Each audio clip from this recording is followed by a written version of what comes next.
বন্ধুরা, আপনারা যদি কলকাতা নাইট রাইডার্স টিমের একজন জাবরা ফ্যান হয়ে থাকেন তাহলে মন থেকে ভিডিওটিতে একটি লাইক অবশ্যই করবেন।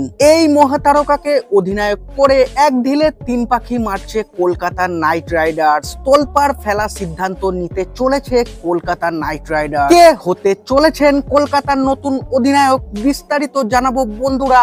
তার আগে ভিডিওটি পুরো দেখার আবেদন রইল এবং চ্যানেলে নতুন এসে থাকলে চ্যানেলটিকে সাবস্ক্রাইব করবে। আইপিএল 2025-এর মেগা নিলামে কেকেআর এর সবথেকে গুরুত্বপূর্ণ কাজ হলো একজন নতুন অধিনায়ক খুঁজে নেওয়া।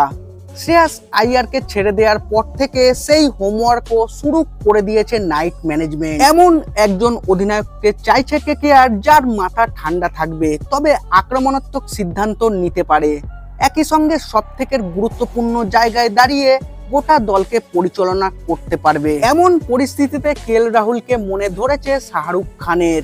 রাহুল একজন অধিনায়ক হিসেবে আইপিএল এর মঞ্চে সফল না হলেও তিনি একজন শান্ত স্বভাবের ক্যাপ্টেন, যা দলের পক্ষে খুবই উপযুক্ত। লখনৌ সুপার জায়ান্টসের সঙ্গে ঠিকঠাক ভাবে মানিয়ে না নেওয়াতে ভারতীয় এই তারকা ব্যাটারকে রিলিজ করেছে সঞ্জীব গোয়েঙ্কার দল।